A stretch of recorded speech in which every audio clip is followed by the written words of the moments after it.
भाई तू ठीक है ना? खुद ही बोल रहा है, खुद ही सुन रहा है, खुद ही हंस रहा है। चल क्या रहा है भाई? लंदन की इस म्यूजिक कंपनी को लेकर इतना एक्साइटमेंट, सीन क्या है?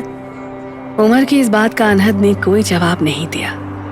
चेहरे पर एक मुस्कान लिए वो अपने ही ख्यालों में खोया हुआ था।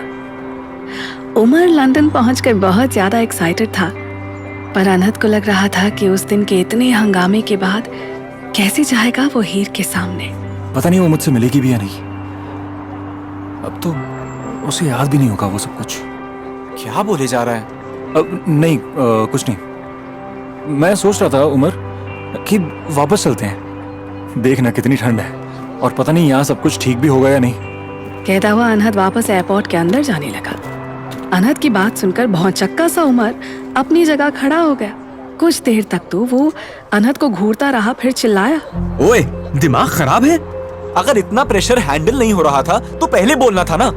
3 कॉन्सर्ट का कॉन्ट्रैक्ट किया तूने, वापस का पता नहीं, जेल जरूर जाएगा तू। अब चुप करके कैब में बैठ और होटल चल, समझा? उमर की डांट सुनकर अनहद शांत हो गया। वो चुपचाप कैब में बैठ गया।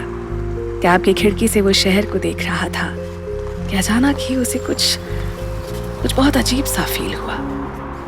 उसने मुड़कर उमर को देखा, लेकिन उमर अपने फोन में बिजी था। अनहद अब प्यार भरी निगाह से कैब के बाहर देख रहा था। ये हीर का शहर था। हीर इस कैब में बैठी होगी, इन्हीं सड़कों पर चली होगी। अनहद का मन किया कि सड़क को अपनी बाहों में भर ले। शहर को निहारते और हीर के ख्यालों में गुम कैब कब होटल के सामने खड़ी हो गई, अनहद को पता ही नहीं चला। कैब से उतरकर अनहद होटल की हर चीज को छूता हुआ चल रहा था। ये देखकर उमर को गुस्सा आ गया। बच्चा है क्या? सीधा क्यों नहीं चलता? अनहद का बिहेवियर उमर को हैरान कर रहा था।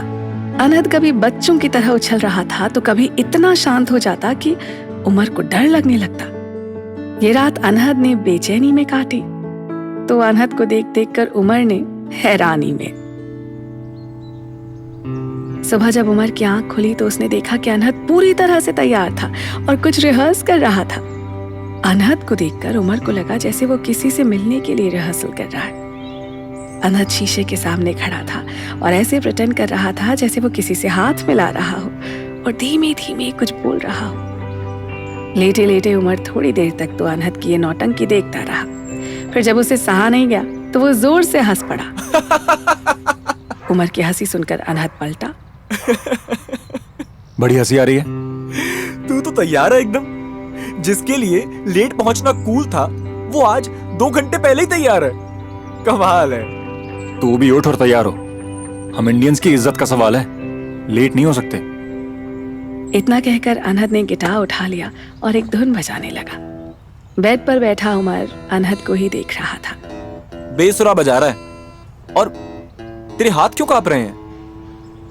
तू ड्रग्स वग्स तो नहीं कर रहा? अनहद ने जोर से गिटार बेड पर पटका और खड़ा हो गया। उठ मेरे बाप, तैयार हो। अनहद का ये बिहेवियर एकदम ही नया था। उमर जल्दी से उठा और वॉशरूम में घुस गया। अनहद बेचैनी से रूम में टहल रहा था।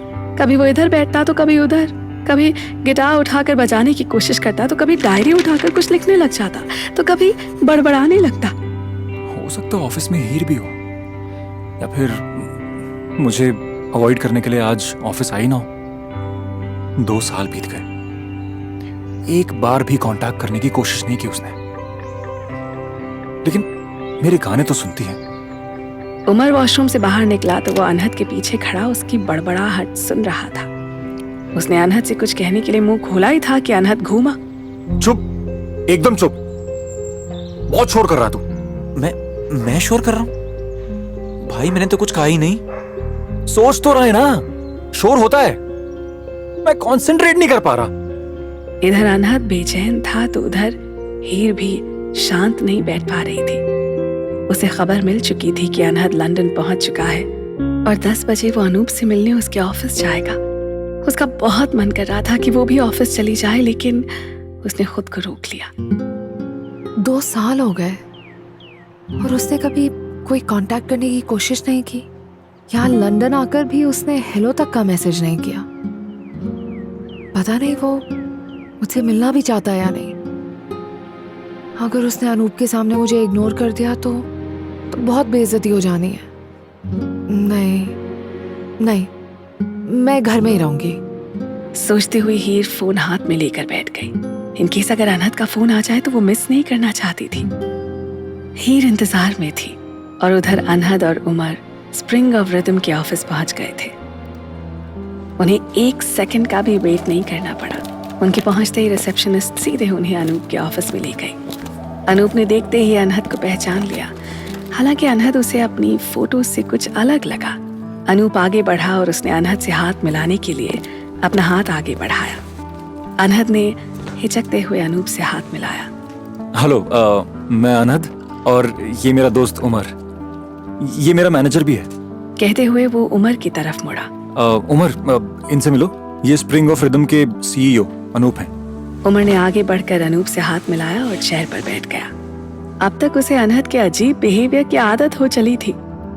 फिर भी कुर्सी पर बैठते हुए उसने अनहद के करीब जाते हुए हल्के से कहा, भाई तमाशा नहीं चल रही, तू वेद नहीं है, ऐसी अजीबोगरीब हरकत बंद कर। उमर और अनहद के बीच की कानाफूसी से अनूप भी अनजान नहीं था। Hey, any problem, guys? नहीं, नो। अनहद अनूप को देखते हुए सिर्फ हीर के बारे में सोच रहा था। अनूप उसे किसी भी एंगल से हीर के लायक नहीं लगा था। क्या ही किया जा सकता है।